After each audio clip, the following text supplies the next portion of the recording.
Hi, this is Gayle from BERNINA of Naperville, and welcome to March. And well, when I think of March, I think of St. Patrick's Day, and I thought there was no other fitting project for this month than to make Celtic knots. Now, for a long time, I have been making Celtic knots using a rolled hem and a certain technique on the serger. But I tried that for this project and I just wasn't happy with it, and I wanted to refine it the best I could. So I did a little strap here on a Flatlock and my L890 serger. It only required just a little bit of adjustments and it was awesome. It's also made with the adjustable tape guide that I'm going to show you how to install and everything so that you will have the best experience possible. So come on, join me while we turn this into this. Essentially, we're making a knot.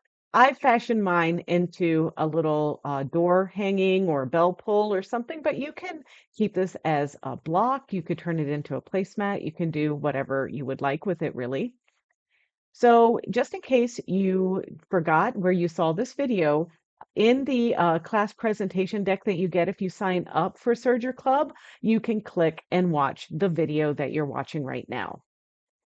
Exactly what is a Celtic knot? Well, romantically, I think of a Celtic knot as never endingness because the knots just kind of entwine with each other and you don't really see a stop and start.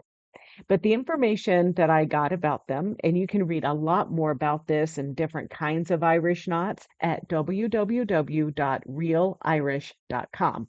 And the link is right there. Celtic knots are a type of intricate decorative design that features interwoven lines and knots. They have their origins in the Celtic culture, which spanned almost 2,000 years from around 1200 BC to around 500 AD. And there are many different types of Celtic knots. Today, Celtic knots in their various forms are used in jewelry, art, and design, playing a modern role in an ancient concept. And that is by wearing a piece of jewelry or owning a piece of art, people all over the world can find themselves reconnected once again to an ancient and vital interconnectedness, one that has in many cases been lost, forgotten, or momentarily overlooked by the day-to-day norms of the modern world. So here is the Trinity knot, and ours is a variation, giving that circle a heart shape rather. The Dara knot is actually it's a word for oak leaf, and that is kind of the symbolism of the Irish tree. And then the shield knot here, you would see more on, well, things like shields or things to determine certain landmarks and things like that. So you can read more about this if you follow that link. Now, making a Celtic knot. There are a variety of methods to make a Celtic knot. And for years, I did them simply by sewing bias strips together, running them through one of these little gadgets, which is a bias maker, and then gluing them into place to make a knot. But there is a lady, Beth Ann Williams. She has written a book about Celtic knots. She has so many wonderful blog posts, and I have a link to her right here. This is some of her work that if you're interested in more traditional designs and traditional ways of doing this, you should definitely follow her. But we're doing this the Serger way, and we gotta keep things fresh, everybody, right? So I mentioned just briefly that there is an upper accessory holder for the Bernina L850, 860, and 890. And we are using that today simply with our C11 foot that's included with our L890. So let's have a look at how we're going to put this on our machine. In order to use our adjustable tape guide, which is this guy here, goes on like this, and then, we slide it into position. We need to have the upper accessory holder attached to the machine. And, it can be, if you're not left-handed, this can be a fun journey. But I've got my L890 here, and this fits the L890, the L860, and the L850. And if you'll notice, right above the presser foot shaft, there's like this little U-shaped bracket or piece. So I'm gonna adjust my machine so we can get this into place so you can see it better. I took my machine and I laid it on its back so we can see this bracket right here. So I'm gonna open this guy and you get a Torx wrench that's a little bit longer than the ones that you get with your machine standard, a screw, and the screw is gonna hold this snug. And we put it just in there like so. So the little spokes or spindles or whatever you want to call them, that's going to be on the right side of the machine in your harp area like this. So we're going to slip this on, but I do need to take my foot off to do this. So I'm going to use the same Torx wrench to remove my foot.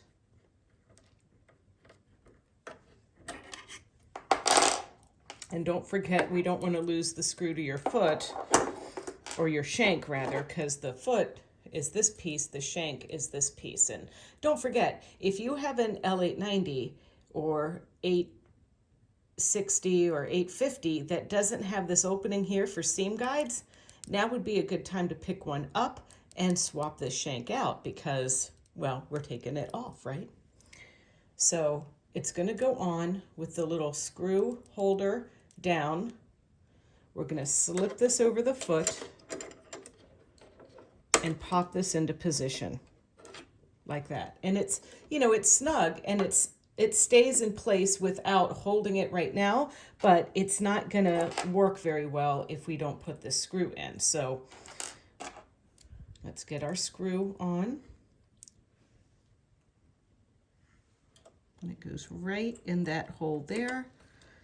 And then we just get it through both holes and turn this screw so it will tighten it onto our machine.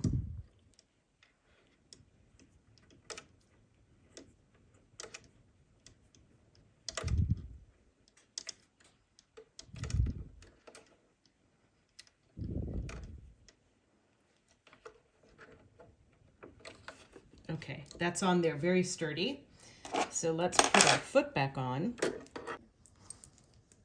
And I like to just get a few threads of the screw in there and then put my foot on, get it slipped down in there. There we go. Sometimes, you know, you can feel like you're all thumbs doing this. So here's our project that we're doing this month. And I want to point out this one here on the right first. So this one is done the traditional, well, I won't say traditional, but the way that I usually do it using a serger. Now, there is a way that you can turn tubes using a serger, and normally you set the machine up for a rolled hem. When you do that, the rolled hem creates a little lump right in the back of these strips here. And if you get your piece really, really skinny, that little lump can kind of fill in the area and make it look cute. And it might be exactly what you're looking for. But also in this technique, I did not interface my bias pieces at all. So these were strips cut 1¼ inches on the bias with a 3-thread rolled hem set up. Then I turned my piece inside out. And why I'm not happy with this is there's lots of little tucks that show up. The little bump is just creating an unnecessary protrusion, and it was harder to miter my little corners here at the edge. So with that in mind, I thought about it for a little bit and thought, how can I make this better? So on the piece that I'm happier with now, some of you may not like the width that I chose here versus this one, but I like this to be a little bit chunkier. But keep in mind, this technique can still be done if you want a narrower looking vine for your Celtic knot. So what I did here, this has actually been cut 1 5/8 inches, but instead of making the rolled hem, I set up for a 3-thread narrow flatlock stitch. Now, if you've never used a stitch like this, it looks like this once we complete it. So it is essentially adjusting your upper tension to be super loose and then tightening some other stitches so that when you open up your piece that's been turned, it looks like a little ladder. We've used this stitch on some other items that we've done in the past in some of our YouTube videos, and I'll put that in the link in your presentation deck that you get for Serger Club. But I thought that this is so much nicer because we don't feel that bump because a flat lock stitch, which is what this is meant to be flat and not bumpy like this one. So we are using, it's number 6 on my Bernina L890, the 3-thread flat lock stitch narrow. And to give our strips a little bit more oomph in the upper looper, the blue pack, I like to use soft lock thread. Soft lock is kind of that new woolly polyester that you can iron, you can do all sorts of things with, and we love it. It's made by Wonderfill. And so that is what kind of keeps the elasticity of the thread so that we can turn our pieces. Now, you might also notice that my strip, it kind of feels hardy. These strips were a little bit more flimsy. So our hardy strips were created first. I cut my strip on the bias, and you can use your favorite method to do that. I usually use the 45-degree angle on my long ruler, and then I just start cutting some strips, right? But this was cut on the bias. And because I cut this on the bias, I also needed to cut my interfacing on the bias as well. And you can see that this is pretty stretchy here. So I just cut my interfacing. It looks just like this. It comes on a roll. This is fusible woven. So I just took this and, made my 45-degree line. So when these are getting cut, essentially, I'm cutting 45-degree strips this width. So I can only get them so long with this method. So I just want you to know that it's okay if you need to piece your strips so you get that coverage of the interfacing on your strips. And you'll also notice that I don't work with super duper long strips because I just find that they're harder to turn inside out. And, you do have many opportunities here in our knot to kind of hide, any shorties there under an overlap part of the knot. So that is the fabric that we're using to make the strips. So I also have some linen, and you'll see that the linen is what I've been backing it with. And to make my project for this video, because I did some practice pieces before and off camera, right? I'm going to make a little bell pull that's going to hang on a door with this little Celtic knot. And so I want this to have some robustness. So I've taken my linen and I've also backed it with that interfacing, the fusible woven that you saw there on the roll. So that's prepped almost and ready to go. Some other things that you're going to need for this project: a water-soluble marking pen, the 505 glue stick. I am using a sewing machine, so I'm using my 990, but any Bernina will work. Don't get worked up. I'm using the number 20C foot to actually stitch my bias pieces on. So I'm making the tubes on the serger, but I'm appliquing them using my sewing machine. You could probably do this with a chain stitch, but I just feel more comfortable using the capabilities of my machine, especially my 990 that has that laser in the camera for, extra help. And then you're going to need a template for tracing. And here's a couple things. If you don't have a light box, you can just put this by a window. You can see here that I've taped blue tape at the top and bottom of mine. So I taped this to the center of my block, just like that. And then I held it up to a window and traced with the blue water-soluble pen. That's perfectly fine. That's one way to do it. Or if you have a light box, you would just place it down, let the light reflect out, and trace. And this is not hard stuff. If your lines aren't perfect, that's okay. They're going to be completely covered up. You also don't necessarily need to worry about removing the blue pen because it's going to be covered up. But just in case you zig when you should have zagged in your markings, that's why we want it to be removable when you trace. So this Celtic Knot pattern is available as the template. If you sign up for our BERNINA Serger Club, you're going to get a few things, and it's $15. And the one thing that you're going to get is this interactive presentation deck. And some of the slides that you see in this video is our presentation deck that I'm working from. But there is a download link where you can download this template and print it and use it and so forth. So that's one thing that you're going to get.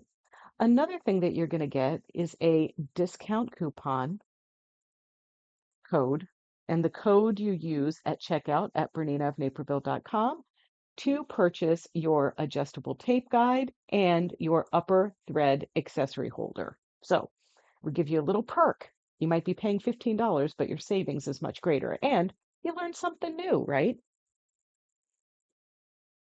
So now that we've talked about all of this stuff, let's go thread our serger, let's pick our stitch, and let's get started making these vines. It's really easy to put our adjustable tape guide on. It goes over those two little spindles, and you just give it a little push, and it snaps in. Then this guy, is kind of loose, and the way that I'm positioning this on my serger to get started is this piece is going to be pushed as far as it can go like this. So you might have to hold your finger underneath of our bracket and turn the screw like this so it's nice and tight. There we go. And then we're going to loosen this guy, and I want this wall to be even with the left cover stitch needle protrusion there. And so we're just going to tighten that. Okay, so now this is on in the right fashion. So when we push this all the way to the right like this, it's going to be about a 1/4 inch away, or just under a 1/4 inch away from the right side of this blade. And so that is going to give us the right amount of cutting off of our pieces, and it's going to allow us to align our strip through without wiggling back and forth at all. And a final thing I'd like to say about this piece is you can take this guy off because it's going to kind of get in your way, right? You wouldn't want to serge normally with this on. But once you put this upper accessory attachment on here, you don't need to take it off. So once it's on, just leave it. It's not going to hurt anything. So we're going to set up our machine, our serger, for stitch number 6. It is a 3-thread flatlock stitch, and this is just perfect for these tubes so that they aren't too thick. So let's just roll up our sleeves and get to this.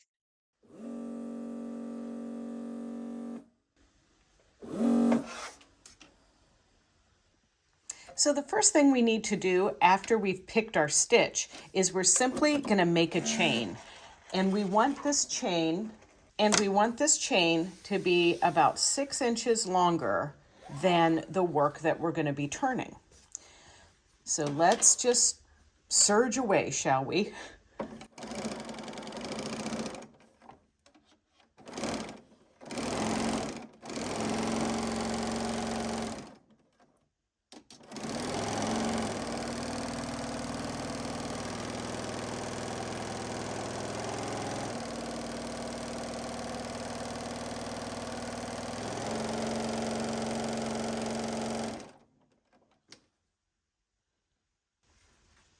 All right, that's about the right amount. So now we need to feed this through this opening, our chain.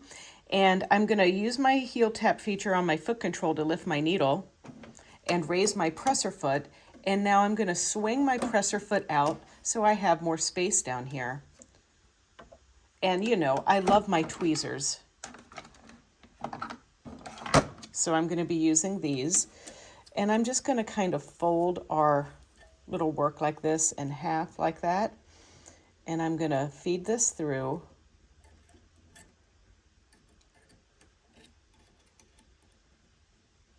Grab a little piece of it, there we go. And I want this to go under the foot and back there. And we want the rest of our chain to be through that slot. Swing our foot back into position and lower our foot. Perfect. Now we're going to take, and I like to start at a pointed top like this, and we're going to fold our piece right side together, and we're going to slip this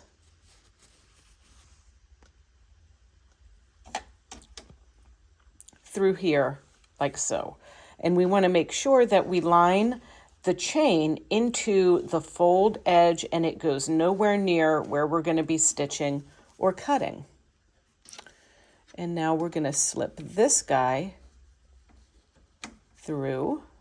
You might need to lift your presser foot again for this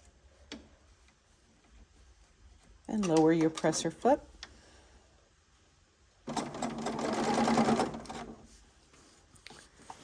And that's as easy as it is to get started. And now our little guide here is going to do all the work holding this strip.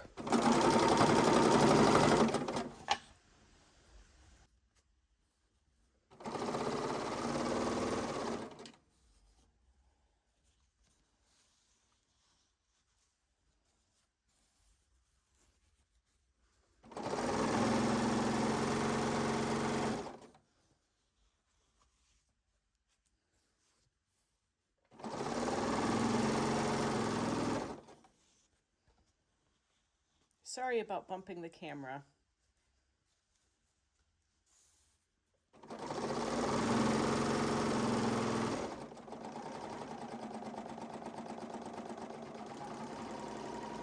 Then I sew off just a little bit and trim my threads back there, lift my presser foot and pull the rest of my chain through. And your work is going to look like this for right now. And, you know, I'm using green thread because, you know, I'm feeling festive for St. Patrick's Day and all.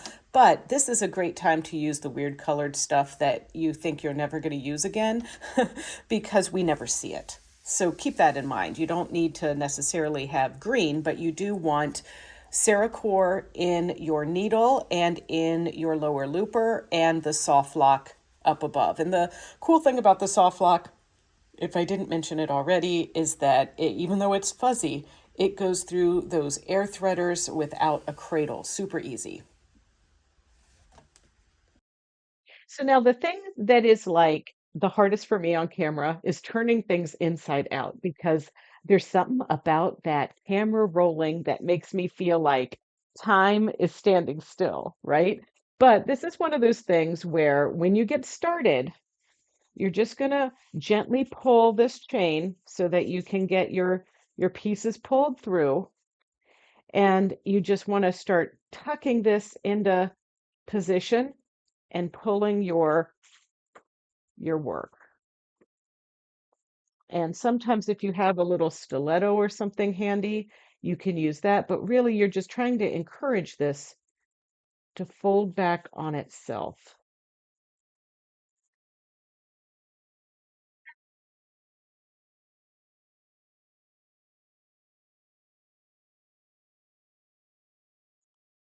Here's another one to get started. And once again, you know, you just might want to be mindful of getting it kind of poked down in there in the center before you start pulling. And this is one that I did with the whatever thread. It's like a slight purple color. There was a spool of thread that got delivered to us, and it was all icky. And so I thought, well, had like black marker on it or whatever. So I decided it was a perfect spool to do for this because otherwise I can't, use it for anything else. So I'm going to use the one that I stitched with the contrasting thread so that you can see this process a little bit better. The green thread matches a little bit too much. So we're going to open this up, and before we actually use the iron, I just press this or pull this open to expose that little ladder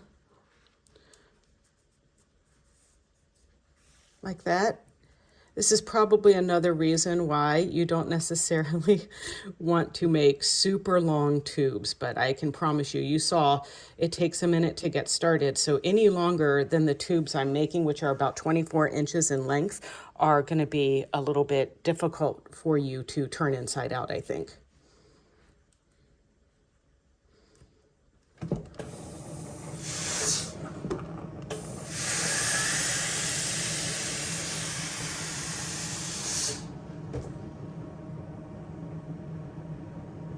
So I'm going to finish doing my strips, and then let's talk about tracing our template and sticking these vines into the right spot so that we can tie our knot. So you might run across this situation here where you can't get your work to kind of overlap each other for the flat lock. So I use a darning needle like this, and I slip it under my stitching. And I know it's hard to see with this green thread, and you just kind of flip that fabric and maneuver it so it stays nice and flat.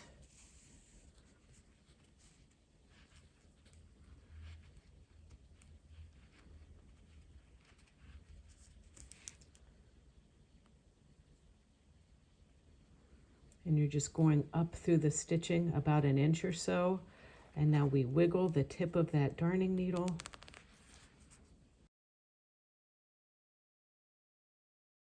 So here is my linen piece, linen side down, and all I've done is mark a center line down my rectangle and then some little points here because at the end of the day, I'm going to have like a little bell pull or something like this. And then my heart's going to go like down here like this. And then maybe I'll have like an opportunity to write a name or slancha or something like that there, right? So now what I want to do with that in mind, now that I know where my point's going to be and all that stuff, I'm just going to place this in a pleasing spot, making sure I line it up down the center. I kept the tape just because, it does a pretty good job of not letting it wiggle around there. And now if you don't have a light box like I do, you can use a window. Another club member in class Friday night recommended turning your flashlight or your camera on flashlight mode and putting it under like a clear plastic container. I imagine that could work as well, right? So now we can see our design through the light. And what I'm doing is tracing the inside of the black area here. And this is going to allow me to realize to see where it's going to overlap or where it's going to underlap.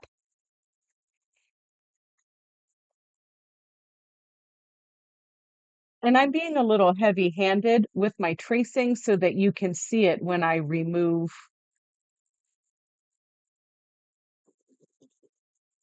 the light source underneath here.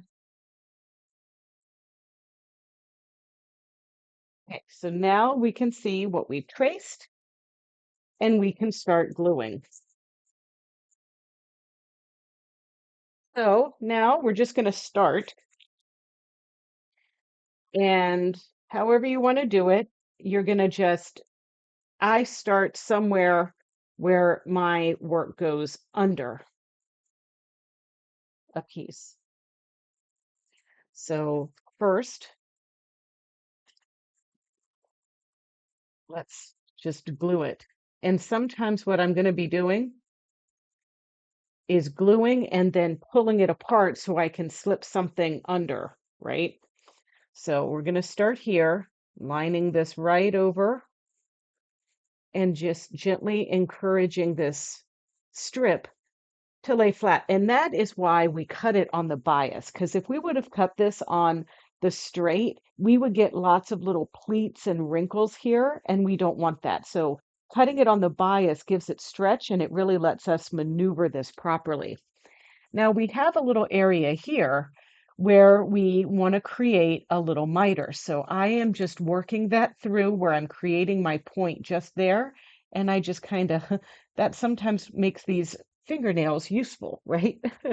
So we get like a little point like that there. And now we're going to go under here. And it looks like I don't have enough to go around here. So I'll just finish gluing here. And this is going on purple, but it dries clear, so you don't have to worry. It also will, you can kind of get it off with a washcloth if it leaves a little residue. Sometimes it looks a little hazy if you touch your fabric to it and it stays on there once it's dry. But now I'm going to make it a little bit longer there and just cut this off. So this is just, you know, scrap. Now we're going to continue here, and I do like to get a nice little fresh cut on these pieces.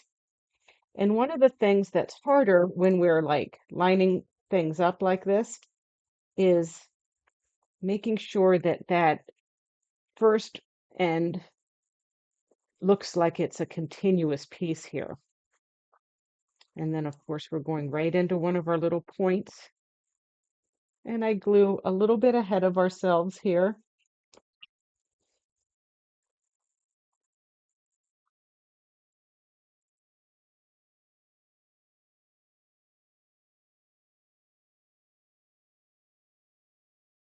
And now here's one that needs to be tucked under. So we're going to just pull that loose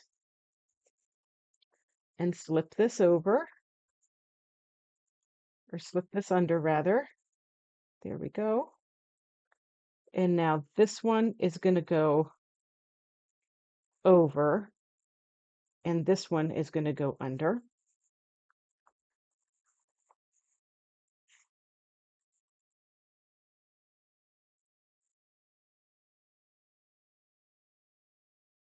Okay. And this is going to go over.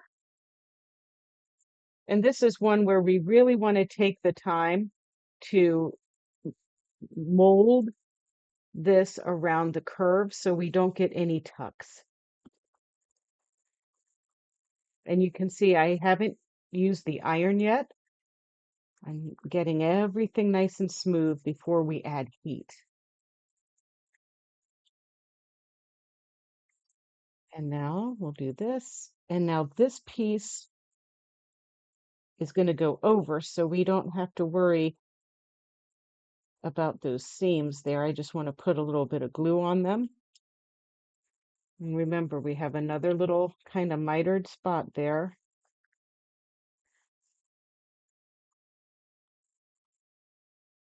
And if you don't have long fingernails to tuck things, you can use a stiletto to get that pointy just going the right direction.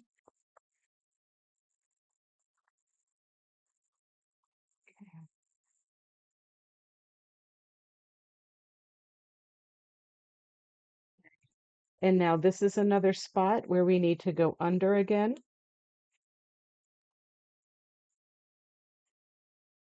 And that's staying pretty well, but you could go back and re-glue if you needed to. And now this works out quite well because I think I'll be able to get it under that piece there. Let's just get some glue. And remember, this is another one of those spots where we want to massage it and get as little tucks or wrinkles as possible. Get those all out of there. Keep, kind of massaging it like that. And now let's tuck that end under. And we got to curl it a little bit more than we think so that when we join this piece, it looks like a nice smooth transition.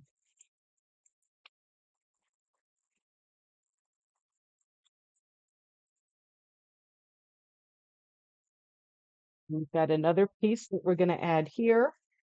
So I'm going to add some glue to it there and add some glue to it here. And in class, when we did this live, there was some questions about, don't you want to glue your strips instead of the piece that you're gluing it to?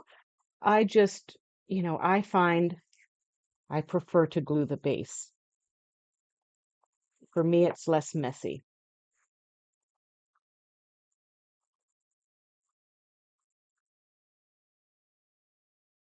And now this needs to be tucked under.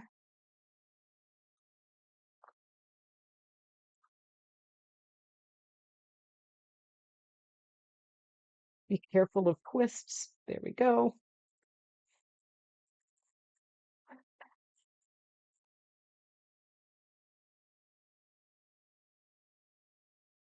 And now this is where we started, over here. So let's just do another little pointy-wointy.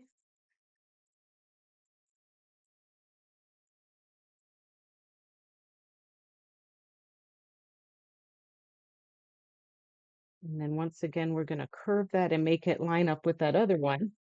And I cut it a little bit longer than I think I need.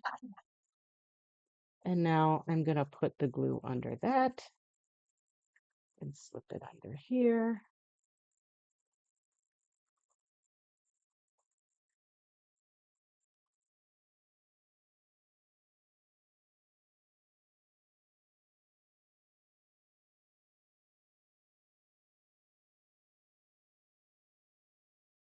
And now if you think you need some extra glue, if it came loose while you were working with it, now's the time.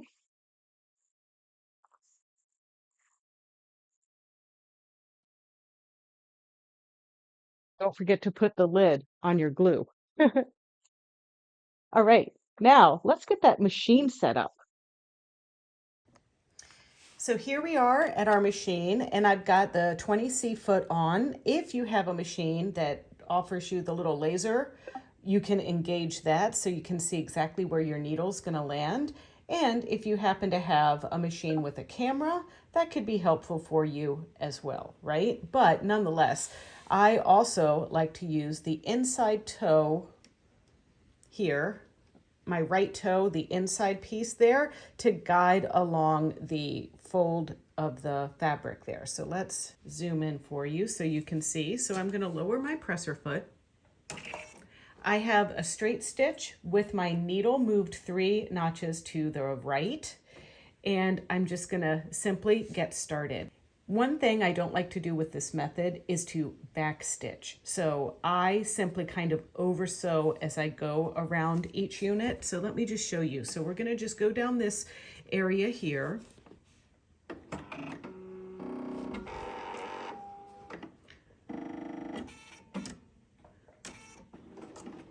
And I do have my hover feature engaged. And you can see that I'm lining that folded edge of my bias piece right along the inside toe. Now I'm going to go to bend around this corner, and now I'm going to go right to the very edge there where this intersection meets, and I'm basically stitching in the ditch.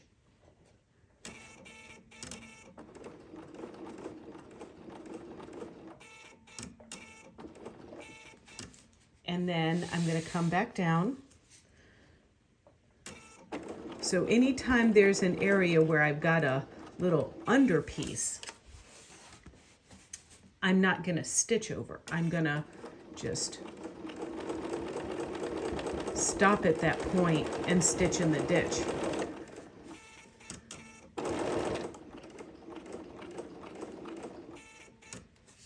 And now let's go over.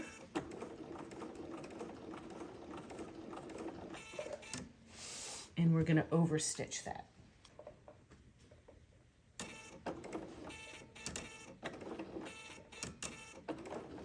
And cut. So now that has been stitched, and I'm just going to continue in this fashion, but I'm not ever going to top stitch across one of these pieces because we want to create that illusion of the knot.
Right, so I just did a simple rolled hem on each side, sewed it together with a rolled hem, finished with a rolled hem back here, and just a straight stitch to make a hanger. And now I've got a cute little bell pull or whatever for our front door.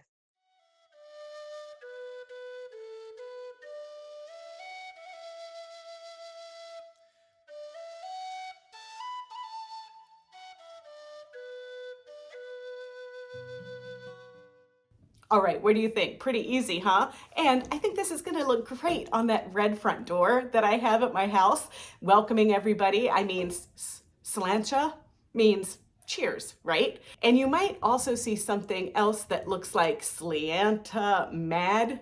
No, that's pronounced slanchava, and that means health and happiness.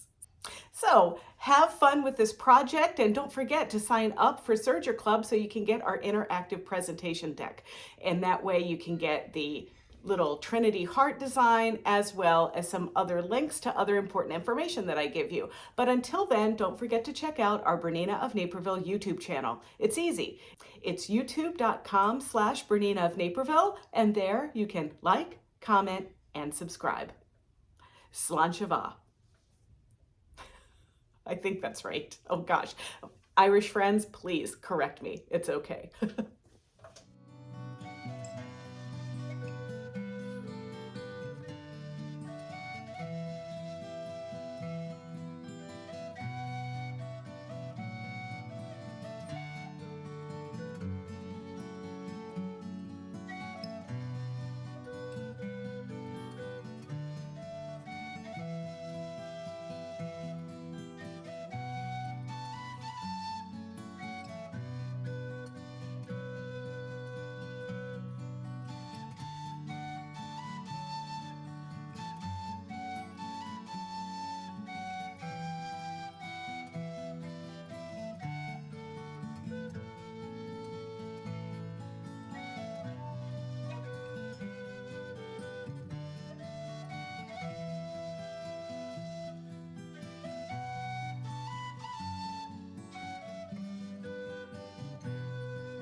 that e'er I've had, they're sorry for my going away, and of all the sweethearts thoughts that e'er I had, they'd wish me one more day to stay. But since it falls into